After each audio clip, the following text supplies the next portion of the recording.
Première épître de Pierre, tout au bout de la Bible, dans le Nouveau Testament. Et prenons l'habitude aussi chacun de venir avec notre Bible, les jeunes, les moins jeunes, tous ensemble, pour ouvrir la parole de Dieu. Première épître de Pierre, chapitre 3, et à partir du verset 8. Voici ce qu'écrit l'apôtre Pierre, conduit donc par le Saint-Esprit. « Enfin, soyez tous animés les uns des mêmes pensées et des mêmes sentiments, pleins d'amour fraternel et de compassion, d'humilité. Ne rendez pas le mal pour le mal ou injure pour injure, bénissez au contraire, car c'est à cela que vous avez été appelés, afin d'hériter la bénédiction. » Nous soulignons ces versets. Si quelqu'un en effet veut aimer la vie, et voir des jours heureux, qu'il préserve sa langue du mal et ses lèvres des paroles trompeuses, qu'il s'éloigne du mal et fasse le bien, qu'il cherche la paix et la poursuive, car les yeux du Seigneur sont sur les justes et ses oreilles sont attentives à leurs prières, mais la face du Seigneur est contre ceux qui font le mal. Et qui vous maltraitera si vous êtes zélés pour le bien? D'ailleurs, quand vous souffririez pour la justice, vous seriez heureux. N'ayez d'eux aucune crainte et ne soyez pas troublés, mais sanctifiez dans vos cœurs Christ le Seigneur, étant toujours prêt à vous défendre avec douceur et respect devant quiconque demande raison de l'espérance qui est en vous, en ayant une bonne conscience, afin que là même où ils vous calomnient, comme si vous étiez des malfaiteurs, ceux qui décrient votre bonne conduite en Christ soient couverts de confusion. Car il vaut mieux souffrir, si telle est la volonté de Dieu, en faisant le bien qu'en faisant le mal. Jusque-là, notre lecture, si vous le voulez bien, pour ce matin. Nous l'avons dit, dernier jour du mois d'août, 3 semaines avant notre effort d'évangélisation, fête de l'Évangile, quelques mois aussi après nos distributions de Bible, toujours dans ce même esprit de communiquer la vie, de communiquer l'Évangile. Pour ces soirées d'évangélisation, nous avons choisi comme thème général avec le comité « Oui à la vie ». Et avec beaucoup de modestie, je trouve quand même que c'est un thème magnifique. Oui à la vie. Parce qu'en fait, la Bible nous dit déjà que Jésus, c'est le oui de Dieu. L'apôtre Paul, en écrivant aux Corinthiens, leur dit « Christ est le oui de Dieu ». Et le chrétien, si on veut donner une définition, il y en a beaucoup, le chrétien, c'est quelqu'un qui a dit oui à Jésus-Christ, quelqu'un qui a dit oui à Dieu, qui a dit oui à la vie, qui a dit oui à l'amour de Dieu, qui a dit oui à la Bible. La Bible parle beaucoup de la vie, oui à la vie. Et j'aime de le redire, et pour moi-même aussi, j'en suis de plus en plus convaincu, c'est vraiment le livre de la vie. Pas seulement de la vie chrétienne, de la vie. Parce que Dieu n'est pas seulement le Dieu de la vie chrétienne, il est le Dieu de toute la vie. Et tous les aspects de la vie le concernent et l'intéressent. La Bible parle beaucoup de la vie. Et si je devais, par exemple, vous lire à la suite les uns des autres les textes où il est question de la vie, tout le reste du culte, je pourrais faire rien que cela. Tellement la Bible parle de la vie. Et nous nous souvenons sans doute ces belles paroles du Seigneur à Israël, et pas seulement à Israël, mais pour tout homme. « Voici, j'ai mis devant toi la vie et la mort, la bénédiction et la malédiction. Choisis la vie, afin que tu vives. » Ou encore ces belles paroles que Dieu adresse de la part du prophète. « Dieu ne veut pas la mort du pécheur, mais qu'il se repente et qu'il vive. » C'est le Dieu de la vie. Le Dieu que nous aimons, le Dieu que nous servons, le Dieu qui s'est manifesté en Jésus-Christ. Et je soulignerai, comme je l'ai dit tout à l'heure, pour le thème de la méditation de ce matin, les quelques paroles de l'apôtre Pierre qui introduisent le paragraphe du verset 10 « À ceux qui veulent aimer la vie ». À ceux qui veulent aimer la vie. J'ai choisi ce texte, je crois, de toute beauté. Alors on peut le dire de beaucoup de textes, bien sûr, des Écritures, de toute beauté. À ceux qui aiment la vie. Le Saint-Esprit écrit des choses merveilleuses sur la vie. Et Dieu ne nous parle ici sous la plume de l'apôtre Paul, parce que ce texte ne s'adresse pas seulement aux chrétiens, aux évangéliques, aux protestants, aux croyants, mais à ceux qui veulent aimer la vie. Il ne s'agit pas seulement ici d'une petite recette, d'une petite popote pour les chrétiens évangéliques, dire voilà comme... c'est la parole de Dieu pour tous ceux qui veulent aimer la vie. Sandra Kim, il y a plusieurs années, maintenant je ne sais pas si les jeunes se souviennent de ça, mais les plus âgés un peu oui, Sandra Kim au concours de l'Eurovision avait gagné d'ailleurs, la Belgique avait gagné, avec cette chanson qui a pour titre « J'aime la vie ». Et quand on se poserait la question, mais qu'est-ce qui aime la vie? En principe, tout le monde devrait lever la main. Et ensuite, le texte continue, qui veut le bonheur? On lève la deuxième main. On est tous, semble-t-il, concernés, c'est tout ce qu'on souhaite. Mais en même temps, on se dit, mais c'est quoi la vie? C'est quoi la vie? C'est se péter les tympans dans les discothèques de Charleroi, ou de Bruxelles, ou de Paris, C'est ça la vie? C'est quoi la vie? C'est s'éclater avec les petites dames de la ville basse? C'est quoi la vie? C'est échanger, avoir des nouvelles fringues toutes les semaines? C'est ça la vie? C'est faire le ski à Megève en hiver, c'est louer à Cannes un étage entier du Carlton avec vue bien sûr sur la mer, c'est ça la vie? Voir tous les grands spectacles de Paris, c'est voyager toute l'année, c'est visiter les grands musées du monde. Chacun a le droit d'avoir sa petite idée là-dessus, mais Dieu aussi a son idée. C'est quoi la vie? Qu'est-ce que c'est la vie?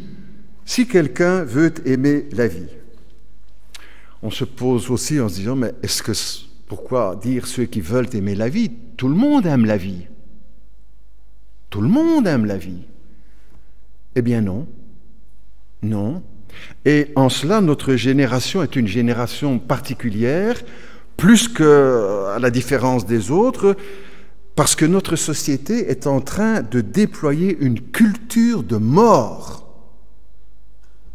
Une culture de la mort. Notre série d'exemples, n'est-ce pas, ou de preuves, notre pays a voté une série de lois pour la mort. Les lois sur l'euthanasie, le droit de mort sur la vie. Et puis maintenant, l'euthanasie des mineurs, le droit de mort sur la vie pour les mineurs, pour les ados, pour les enfants. Le nombre de suicides, n'est-ce pas, lorsqu'on regarde les statistiques qui sortent régulièrement, le nombre de suicides ne cesse d'augmenter. Et notre pays est souvent à la tête de ces statistiques. 3 ou 4 suicides tous les jours, n'est-ce pas, en Belgique. La culture de la mort. Ou encore, n'est-ce pas, dans notre pays, les lois votées pour le droit à l'avortement. Mais en Europe, vous savez, ça fait des millions d'enfants exécutés. Des millions. La dernière guerre, elle a fait 50 millions de morts. Et on jette la main au ciel en disant, oh là là, la guerre. Mais l'avortement en fait presque autant, n'est-ce pas, depuis sa libéralisation. Et encore la mort provoquée, demandée par les parents.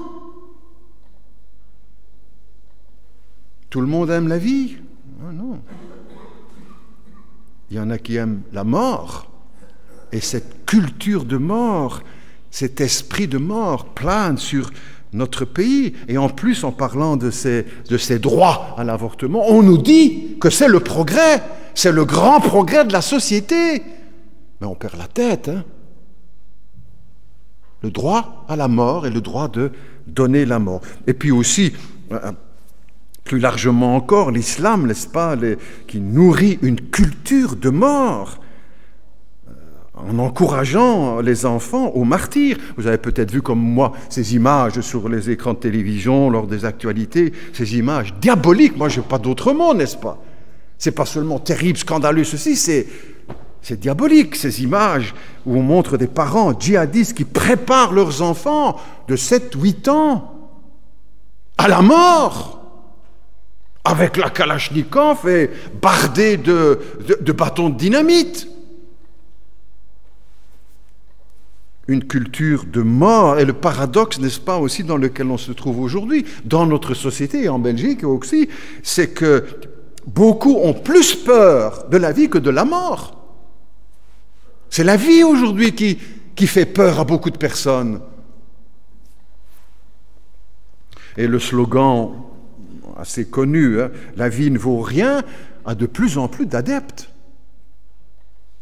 Dans nos pays, en Belgique et dans nos pays occidentaux, une culture de mort. Et dans ce train de la mort, je redis, mais la Belgique est tout près de la locomotive. Hein. Écoutons aussi ce que Dieu dit alors sur cette question de la vie. Tu veux aimer la vie, voir des jours heureux, alors que faire? Si quelqu'un veut voir des jours heureux, si quelqu'un aime la vie, première règle dans la parole de Dieu, premier enseignement, premier principe de vie, préserve ta langue du mal et tes lèvres des paroles trompeuses. La Bible nous enseigne ainsi que le premier ennemi de la vie, c'est notre langue. Ce sont nos paroles. Avec nos paroles, nous pouvons faire beaucoup de mal. Peut-être le plus de mal. Sans frapper un voisin, mais avec notre langue.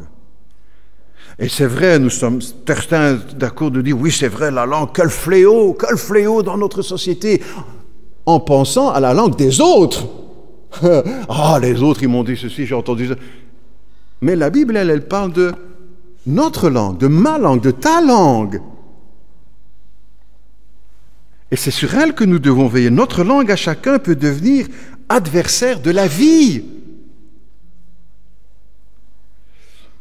La langue des autres pourrait nous faire du mal, ou nous a fait du mal, et nous aurions certainement beaucoup d'exemples ou de citations que nous pourrions faire en abondance, les uns les autres, et les plus âgés plus que les autres encore, parce qu'on en a vu pas mal et on en a entendu pas mal. Mais peut-être aussi que nous-mêmes, nous n'avons pas choisi la vie en disant du mal avec nos lèvres.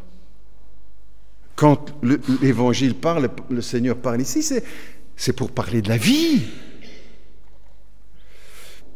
La Bible dit que c'est notre langue, ma langue peut faire de beaucoup de dégâts dans ma propre vie. Et si j'aime la vie, alors il faut que je fasse attention à ce que je dis. Pas seulement vis-à-vis des autres, mais pour moi-même. Le Saint-Esprit indique par là que le mal commence par la parole très souvent et que pour s'éloigner du mal, il faut s'éloigner du mal parlé. Ça commence avec cela.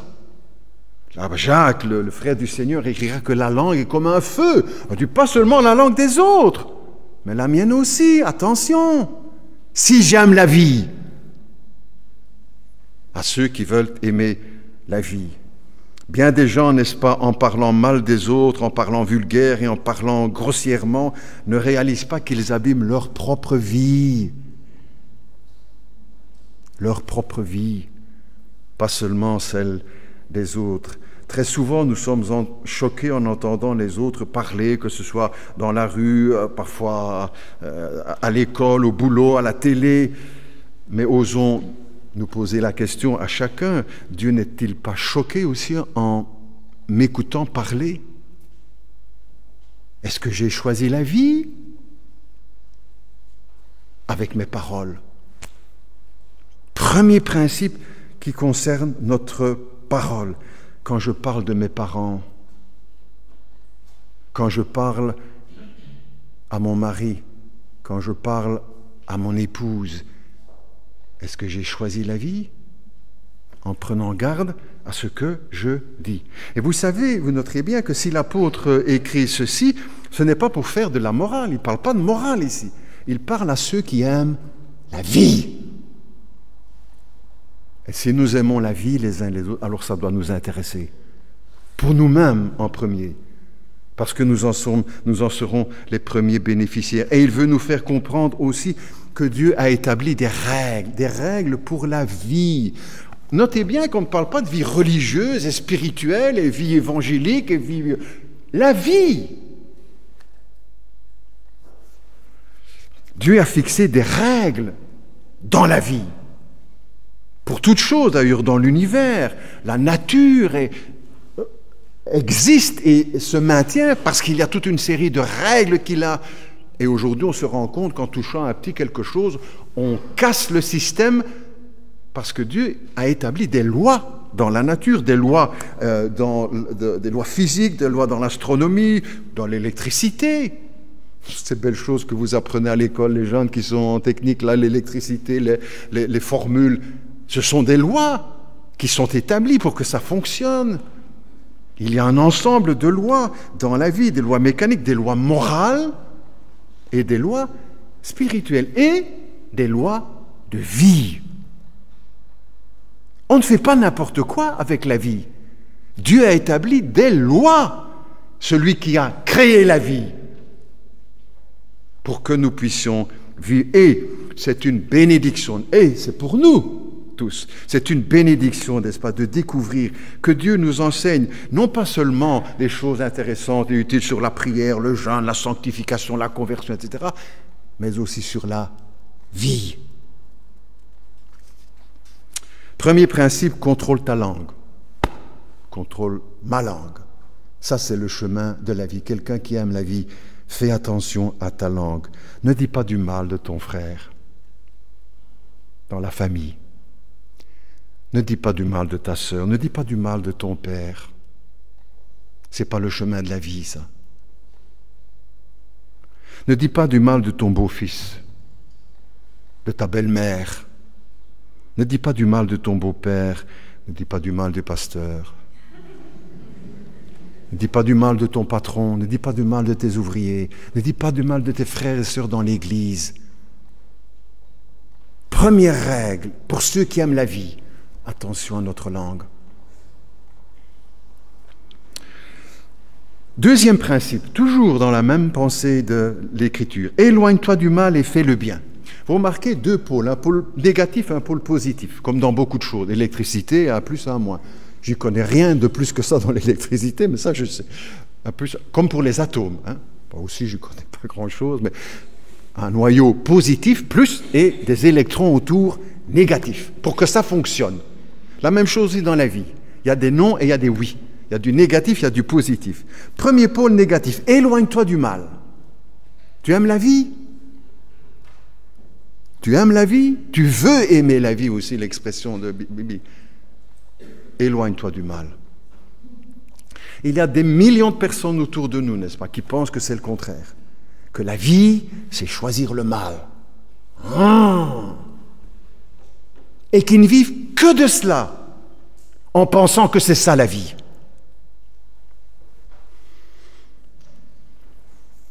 Éloigne-toi du mal.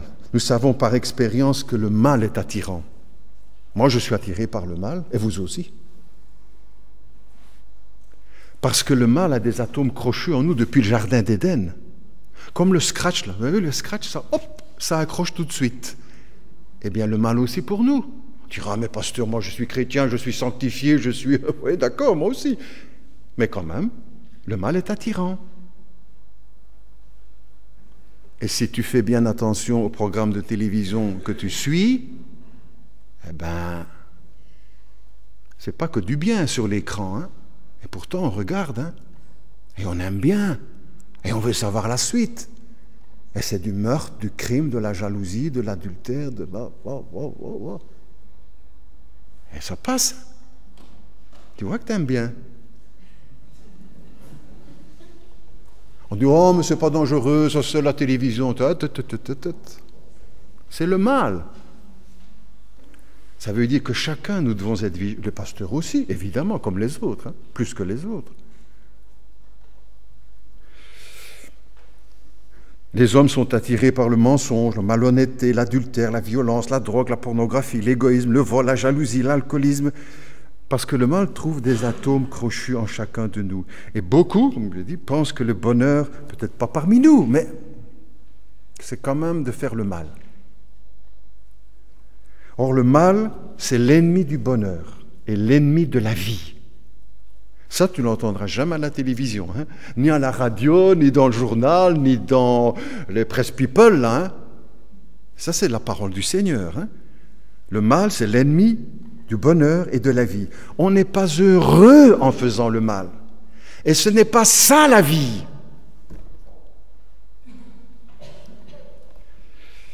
Le diable veut nous faire croire que le mal fait du bien. Et il y en a beaucoup qui le croient. Que le mal fait du bien. Que le mal rend heureux. Que le péché, c'est la vie. Et que Dieu veut nous priver de la vie en nous privant de faire ceci. Mais la Bible, Jésus nous a dit que le diable est menteur. Et qu'il est le père du mensonge. Et qu'il est meurtrier. Et c'est lui qui nous glisse ses idées dans la tête, dans le cœur et parfois dans la vie. Dieu nous dit la vérité sur la vie. Tu aimes la vie? Éloigne-toi du mal.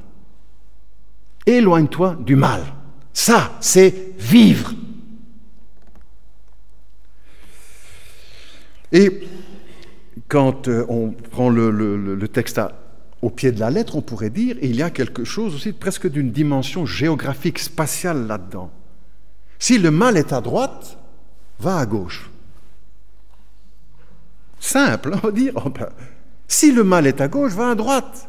Si le mal est devant, recule. Si le mal est derrière, avance. Éloigne-toi du mal. C'est Job qui priait, détourne mes yeux du mal. Détourne mes yeux du mal. Ça, c'est la vie. Et celui qui aime la vie, il s'éloigne du mal. Et si le mal est devant notre petit écran de TV, de PC, de smartphone, de tablette ou sur le grand aimant des grands écrans, éloigne-toi. Pas facile, hein? On aime la vie, éloigne-toi du mal. Ça, c'est le conseil de l'Écriture. Si c'est un livre, un périodique, un roman, éloigne-toi du mal. Si c'est un lieu ou un endroit où il y a du danger, éloigne-toi. Ça, c'est la vie. Ça, c'est pour celui qui aime la vie. Qui va sortir ce matin en disant, voilà ce que Dieu veut pour moi. Et peut-être ce matin, je rechoisis la vie. Un pôle négatif, je viens de le dire, éloigne-toi du mal, mais aussi pôle positif. Ça aussi, c'est l'évangile. Il n'y a pas que des on ne peut pas, on ne peut pas, on ne peut pas, des non, non, non. Il y a des oui. Éloigne-toi du mal et fais le bien. Positif. Fais le bien. Ça, c'est la vie.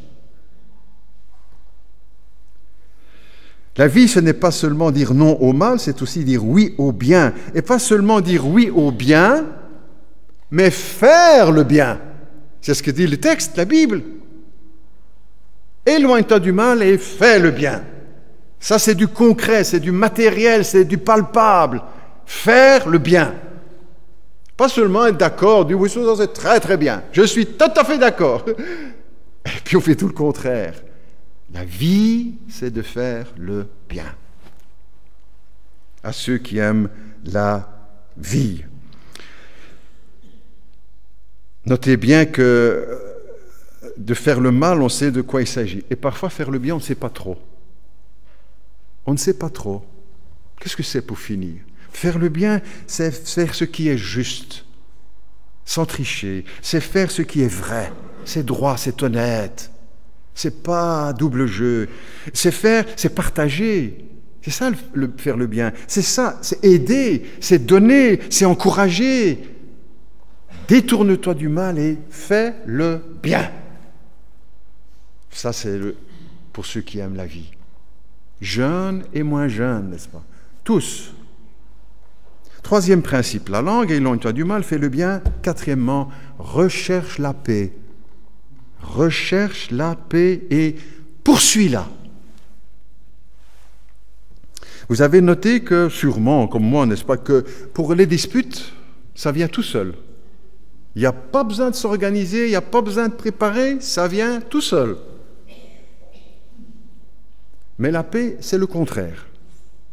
Il faut faire, ça demande un effort, ça demande des sacrifices. Une dispute dans la famille, ça vient tout seul. Dans le ménage, ça vient tout seul. Mais pour la paix, rechercher la paix, il faut le vouloir. Il faut le choisir. Il faut savoir fermer les yeux. Il faut savoir se taire. Il faut savoir faire le premier pas. Que ce soit au boulot, à l'église, dans la famille, dans le couple, choisir la vie.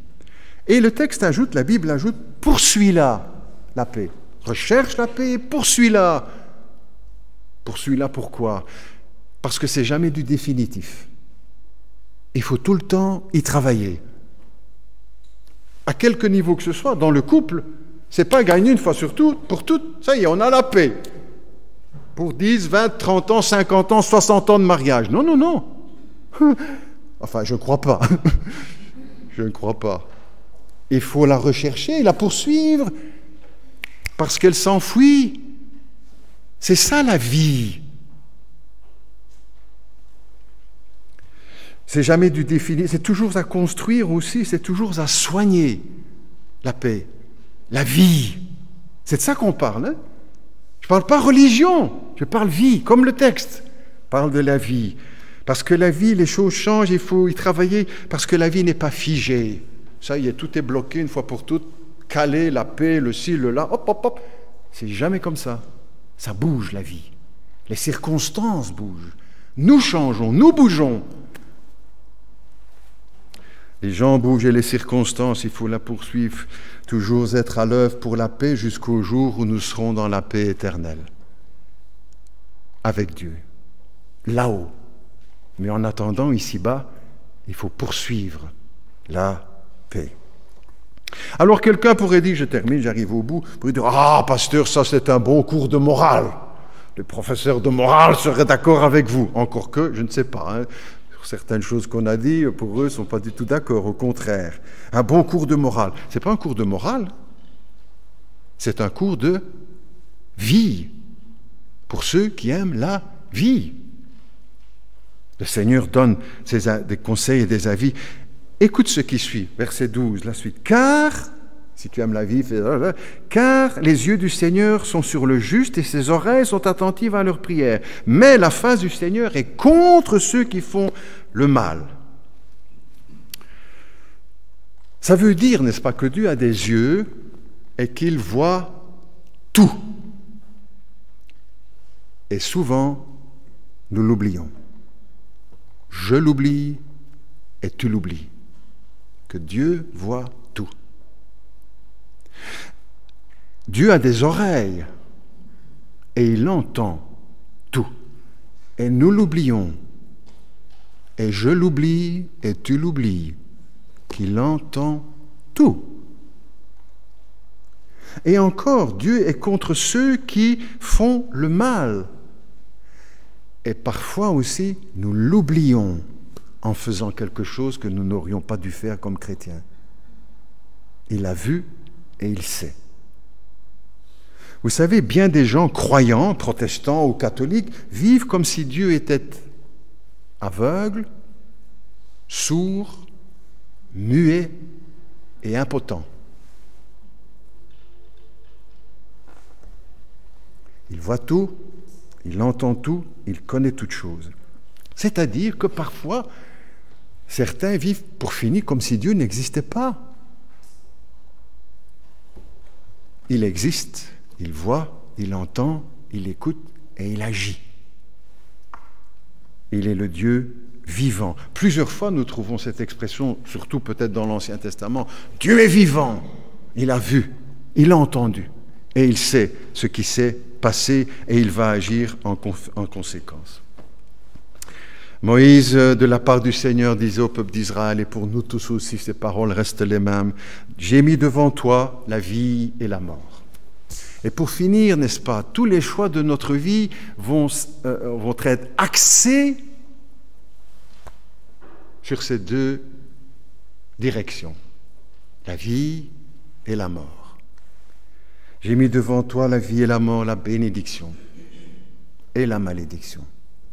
Et Dieu donne encore ce conseil, choisis la vie. Choisis la vie afin que tu vives. À ceux qui aiment la vie, conseil de la parole de Dieu, garde ta langue. Éloigne-toi du mal. Fais le bien et recherche la paix et la poursuis. Ça, c'est choisir la vie, c'est aimer la vie. Mais aussi, choisir la vie, ça commence avec le choix de Jésus-Christ. Et ça, c'est le choix de la foi. Peut-être qu'il y en a parmi nous qui n'ont pas encore choisi le Christ, qui n'ont pas encore dit oui à Jésus-Christ. Ils n'ont pas encore choisi la vie. Jésus a dit, je suis la vie.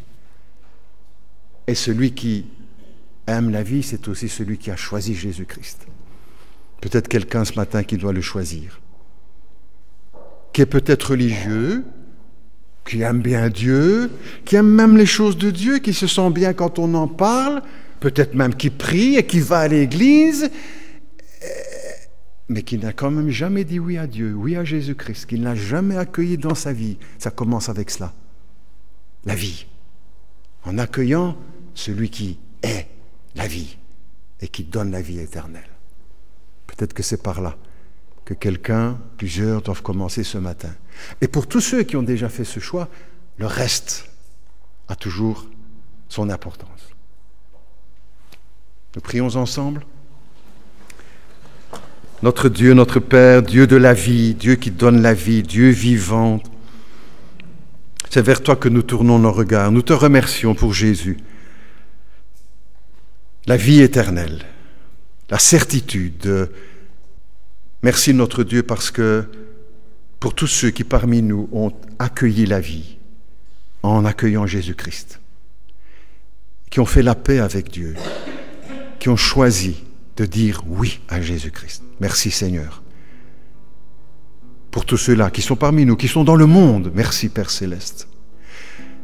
Que nous puissions retenir aussi les principes de vie que tu nous donnes, que nous avons évoqués ce matin, pour tous ceux qui veulent aimer la vie. Aide-nous, Seigneur, à retenir ces choses et à garder dans nos cœurs cet amour pour la vie, comme Dieu le veut, et aussi afin d'être heureux. Et puis, Seigneur, nous prions pour celui ou celle qui est parmi nous, qui s'approche tout doucement, qui commence à être intéressé peut-être par les choses de Dieu, par l'Église, par la Bible, par la prière, mais qui n'a encore jamais pris de décision pour Jésus-Christ, qui n'a encore jamais dit oui, qui n'a encore jamais accepté la vie. Accepter le Christ, qu'il puisse le faire ce matin parmi nous, avec ces quelques mots peut-être, ou d'autres mots que vous choisissez pour vous-même, dans votre cœur. Si les mots que je dis vous conviennent, vous pouvez aussi les répéter intérieurement. C'est entre vous et Dieu. Mon Dieu, ce matin je m'approche de toi, je m'approche. Parce que tu as dit, approchez-vous de Dieu et il s'approchera de vous. Seigneur, je m'approche. À petits pas parce que je suis encore bien hésitant, mais en même temps, je veux avancer. Je m'approche de toi ce matin. Je veux vivre, je veux la vie, j'aime la vie éternelle, et je veux accueillir le Christ dans ma vie aujourd'hui. Le Christ vivant, qui est mort à la croix pour mes péchés, qui est ressuscité. Je veux l'accueillir aujourd'hui dans ma vie. Je lui ouvre mon cœur, je lui ouvre ma vie. Je reconnais mes péchés. Je reconnais que j'ai fait des choses que je regrette, dont j'ai honte. Je demande pardon. Je demande pardon, Seigneur. Je regrette cela. Et je me tourne vers toi ce matin. Je veux vivre avec toi à partir de ce jour. Vivre avec toi et vivre pour toi. Parce que c'est ça la vie. Je ne veux plus me laisser étourdir par les mensonges du monde qui me font croire que la vie, c'est ci, c'est ça, c'est ça. Je me confie en Jésus-Christ. Et je lui donne toute ma vie, aujourd'hui. Père Céleste, que ton œuvre se fasse dans nos cœurs à chacun aujourd'hui, et que nous puissions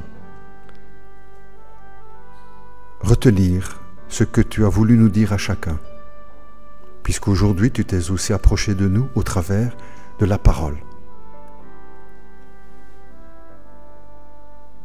Seigneur, que nous puissions vivre pour toi. Nous te demandons ces choses au nom de Jésus, notre Seigneur. Amen.